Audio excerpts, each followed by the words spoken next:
Hello there. Welcome to this episode of Force Ghost Conversations. This is your host, Anthony King, and this week I'm going to take a deep dive look into Willow Episode 3, titled The Battle of the Slaughtered Lamb. Now, before we get started, I'm inviting you to join the conversation with us. We can be found on Twitter and Hive at Force Ghost Pod. You can also follow us on Facebook, Instagram, YouTube, and TikTok just by searching Force Ghost Conversations. We look forward to connecting with you on those platforms then. Also, please be sure to subscribe, rate, and review the podcast on your listening site of choice. And finally, please be sure to check out our T Public store to buy some Force Ghost Conversations merchandise. And without further ado, it is time to gather around the campfire for some Force Ghost Conversations.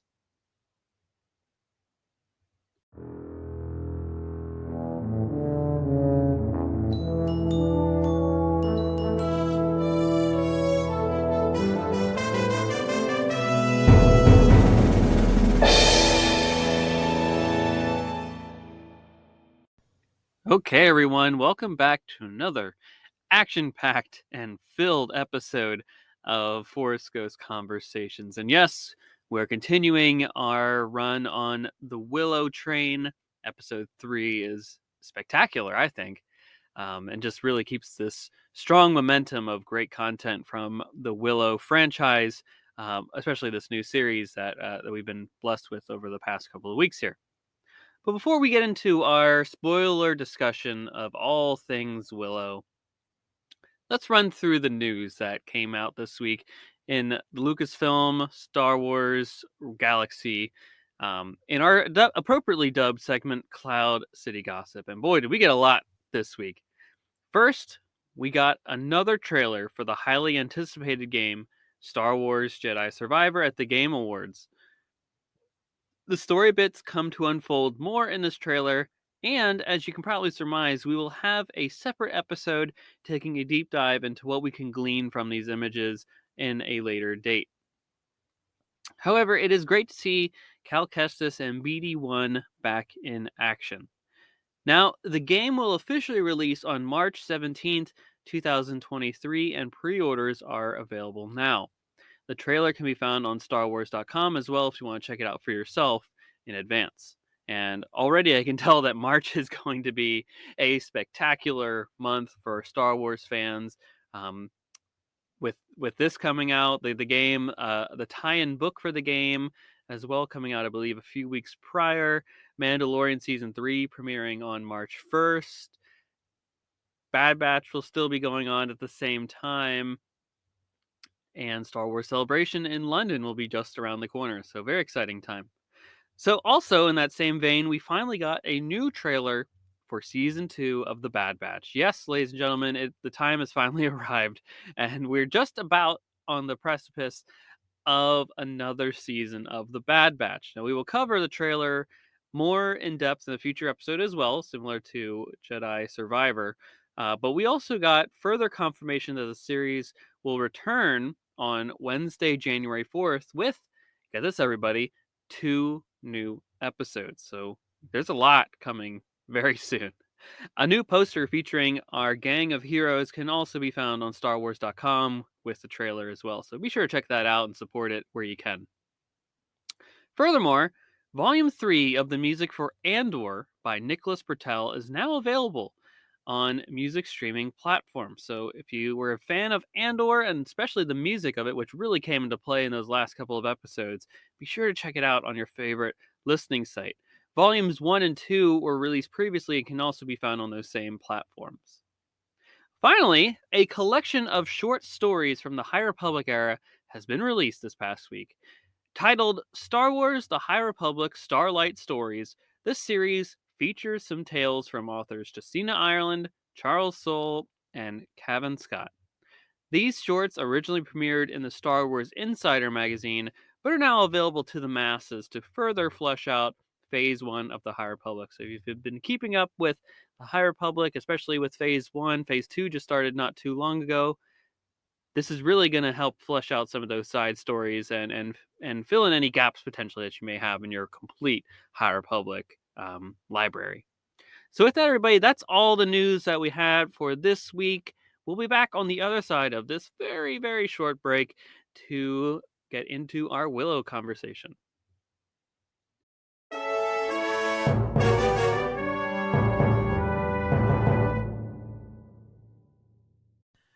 All right, everybody, it's time for some Willow talk. Are you ready? I know I am. I mean, come on now. What a great episode this was.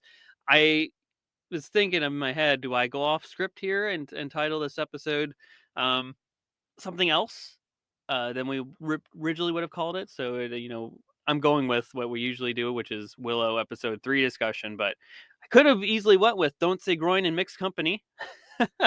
Or Enter Sandman, right? The wonderful end credits scene for this episode, or I shouldn't say scene really, but it's just like the credits to end this episode, similar to the other weeks prior, includes a kind of pop rendition-y song, but this is a cover of the classic Metallica Enter Sandman song that is done by Rina Soyama, which was done for the Metallica Blacklist record, which was a 30th anniversary group of covers that they had commissioned by famous artists across all types of genres covering songs from the classic Black album. So if you liked what you heard, be sure to check out those other tracks as well.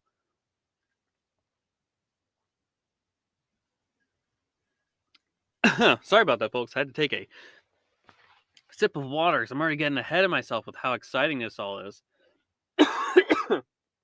Also had something in my throat there too from swallowing too much water too fast there. But yeah, this just an excellent way, and we're going to get to, of course, the journey that got us to that end point here. But spoiler warning, everybody, for those of you at home that have not seen episode 3 of Will, the Battle of the Slaughtered Lamb. So what are you doing? Pause this episode now, go check out the episode on Disney Plus, and then come right back to this moment in time so that we can have full-on discussions about it without getting anyone spoiled to the incredible work that is done here. And again, the cast just continues to shine here, and the story is setting itself into place here. I mean, the high fantasy elements certainly are a thing, and we only dive further into that and get more tip of the iceberg world building as everything just kind of falls into place here a little bit piece by piece. But again, like I mentioned in previous episodes, the brisk pacing of this series is just there. We literally have this big cliffhanger at the end of episode 2, and I'm like, where's Elora Danan going? She's been captured by these evil agents of the Weathered Crone. And my immediate reaction was, what are how long is it going to take this group to find that she's missing, right? This important person. And thankfully it's not too long, but that was a lingering question that I had last week. Was like, wow, if they get a big head start, like that could be the majority of the season is trying to hunt her down again now, right? So I'm glad that that wasn't the case.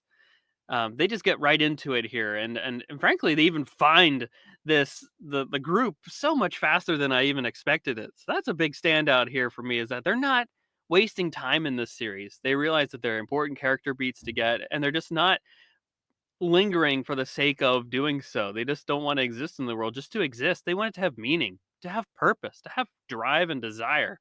Right? It's all got to be there in order for this to work, and that's why I think Willow is such a unique offering right now in this content world that we live in, that is so vast with all these different groups and enterprises and stuff like that. So pretty cool as all that is going on here. So we start off the episode with a little bit of the tip of the iceberg storytelling for the Chimerian cuirass.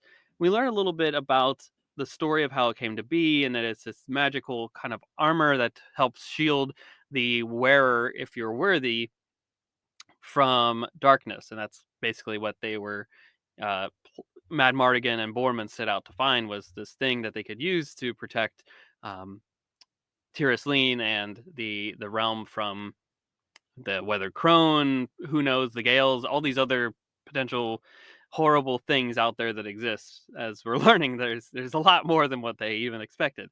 But yeah, we got this idea of the Lux Arcana too, which is this magical key that serves the wearer of the cuirass to really exact the magic of the armor. And I think that's just overall, it's just a cool concept and idea and purpose. And I hope that, if I'm speculating responsibly here, that through like the course of the season, or maybe at the end of the season, that eventually they find the cuirass that Mad Mardigan was hunting for. And now that Borman has the Lux Arcana that he found from the slaughtered lamb tomb, that maybe Kit gets to wear it, right? Maybe she's deemed worthy and she gets to put it on. I think that'd be pretty cool, if you ask me, and just kind of a full circle arc from the journey that her father went on to now her being able to possess it. I think that'd be pretty magical. Whew. But yeah, let's get back into some of this story here. So we see that clearly Elora Danan has some magical powers here. She turns out to grow that entire tree from the seed that Willow surmised would be like, all right, in a few months, maybe with some strong training and practice, and if you believe in yourself and train, you'll eventually get to grow this full-on tree here that will extract fruit and stuff like that. But he's like, if it all goes according to plan, you will maybe grow it like a few inches right now.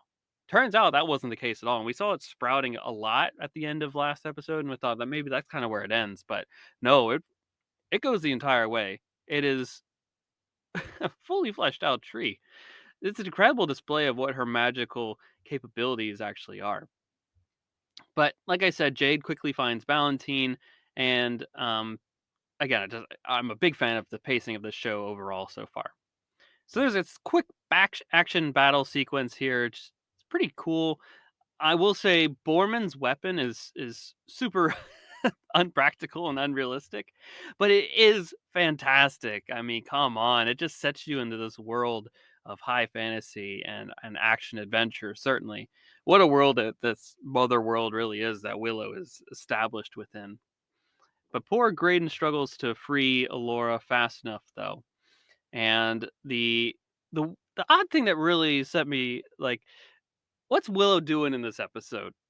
Right? Even in the first 2 or 3 episodes, I know he only hops in the end of the first episode, but like he hasn't really done a whole lot.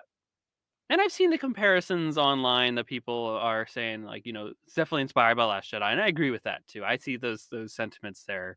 Um, that it makes sense. He's got to learn how to be as much of a teacher at this point, as opposed to being the hero of the story, even though it is called Willow still. It's set in that world.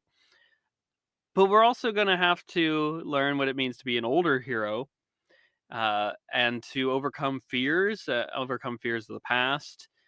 All that's gonna need to come into place here, and that's something that we learn too throughout the course of this episode, is that the concept of magic is about not necessarily your belief in it and your strength and abilities as to, like, learning how to master it, but there's also, like, this, like, physical cost too that comes with it. That Willow is preserving his quote unquote strength for when they need it later on against the weathered crone and all that stuff. Maybe he thinks he's gonna like use it all of it about but once and make like a big sacrifice of himself for the good of the realm. I don't know. Who knows? That could certainly be something that comes to pass, but he just seems to be afraid to get involved at this point. And I'm curious to how actually truthful that is. I know when he actually utilizes his magic later on, that it does take a toll on him, clearly, but I don't know. There's just something that doesn't actually sit well with me, and maybe he's just more fear-based of it than anything, like, I get that, but I again, we don't know how the world entirely works here, because if you watch the first one, those magic users are just kinda using it willy-nilly, so, yeah, we'll just have to see what really means, like, to play out here again. But his, like, disappearing trick, putting down that basically Batman-esque, uh escape fog, if you will, um, doesn't really work out. It's not helpful at all. Actually, the villains, the Valentine and his crew use it to escape, which is actually more beneficial to them than anything else. Well, so that's pretty wild. And what we learn is their goal here is not necessarily to kill Lord Dannon, because that will mean her spirit hops from one entity to another. She'll be reborn. Basically, that's from the essence of the first film, right? Where all the women, uh, the female babies are murdered, right? Because that is the spirit of the entity of which the Laura Dannon is. So if they were to kill her, then another child will be born with that same strength and power as well. So their goal is here is to imprison Laura Dannon's soul rather than um, doing exactly the opposite and killing her. So that's kind of what their end game here is. They're trying to take her to the Nockmar Castle, to this vortex, to split between these two realms here, and that's it. Did I get a little ahead of myself there? I might have. So the scenery actually goes wild here. We're starting to see this vortex overcoming the realm, and holy cow, what are we looking at here, ladies and gentlemen? Uh, that's just really mind baffling here that we're seeing these kind of like these two worlds literally conjoining together, splitting apart. I'm not really too sure all that's going on. It's just wild to look at. And of course, the center of this vortex is Nockmar Castle, as we'll see at the end of this episode, which is just absolutely great how it's able to tie it all back in to everything. Now, I will say, Alora, as she escapes from that crew a little bit there and goes to find Hubert and Anne out in the wild, she needs to take. She needs to get rid of some of those sleeves. I think that was like hindering her escape and keeping her held back from actually being able to practically escape these villainous creatures easily. I mean, come on, it's paging like a Bryce Dallas Howard situation from Jurassic World, where she's wearing these heels to escape from these massive dinosaurs. I mean, come on, no, save yourself. Um, funny stuff there overall. But Kit also learns a hard truth and separates from Jade a little bit here, where she finds out that Jade is actually not necessarily giving in to, but she was basically letting her win in those sparring fights that they had between each other. So is she the best fighter that she thinks she is? Absolutely not. And what we learn here is that lying is not necessarily a great thing, which goes without saying, of course. Lying isn't good anytime. So be truthful to your friends and be honest with them about your intentions and what you're doing because, people are eventually going to find out. It's not going to work out for you in the end. And clearly, that's why they go their separate ways here. One goes down the Capella pastures, the other goes down the Pitiless Pass. So Kit and Borman go down to the Pitiless Pass to go see if they can find the slaughtered lamb, which apparently is the inn. Title of the episode, The Slaughtered Lamb. And that's an inn where he had previously with Mad Mardigan told I believe the innkeeper about the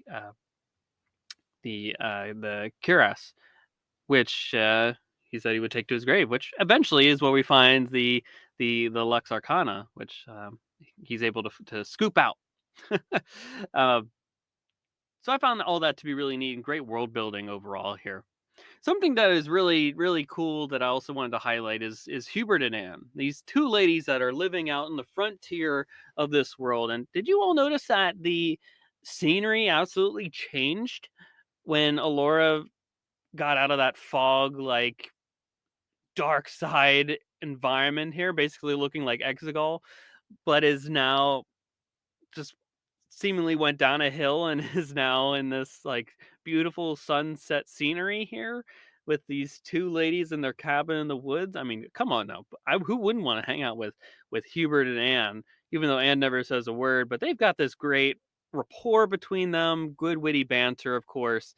And I mean, who knew that denim was such a thing in the Willow universe? That's pretty cool. And it's crazy how uh they like the shock on their faces when they learn of Alora's identity and how quick they are to join the cause. I mean, that's the inspiration that the idea behind Alora Dannon is.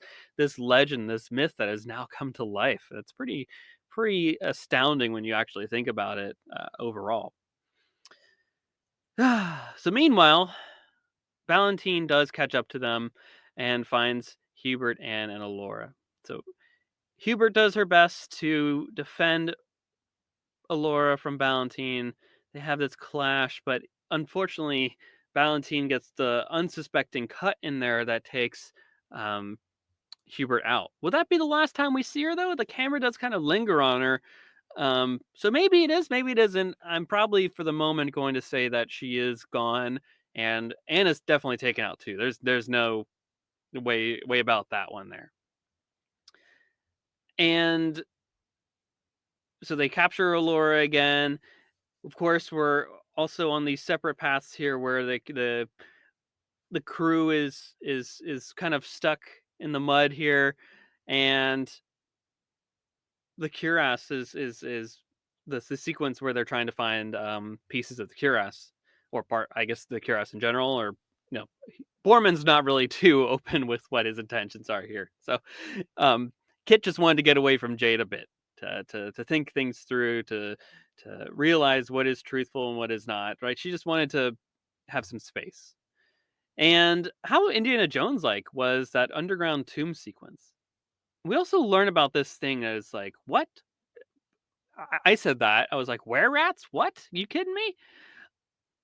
That's just a wild thing there. And then like they look incredible too. There's so many of them, and I think that it was some sort of stop motion work done there, which I thought was a really cool, brilliant way to incorporate that into the show. I mean, it looks absolutely terrifying and so realistic. And boy, are they plentiful in this tomb! I'll tell you what. They were absolutely menacing, but of course those tombs go on all sorts of different directions, and that's how they're able to find the group later on for that climactic battle. So I mentioned that, of course, we'll get to this final battle sequence here as we get towards the end of the episode. Valentine and Aloro, along with his crew, find upon the remnants of the Willow Band, as we'll probably call them here, the ones that were meant to go the the Capella pastures. Um, And Alora has this like big moment here where she's like, I will show you that I'm truly magical and I will call these creatures and people to my aid here. Um, and Valentine's like, sure, give me your best whirl here. So she says the magical words that help to grow um, the tree, but of course nothing happens at this point. I mean, it's hard to know that she knew that this her friends would come to save her here. I don't think she anticipated that at all, but here we are, absolutely. So Willow, Silas, Jade, and Graydon come into the fight to help their friend, and just really the benefits of friendship here, ladies and gentlemen. I mean, that's really what happens here. This battle ensues, great music in the background, this epic scenery. Rain starts falling like no tomorrow.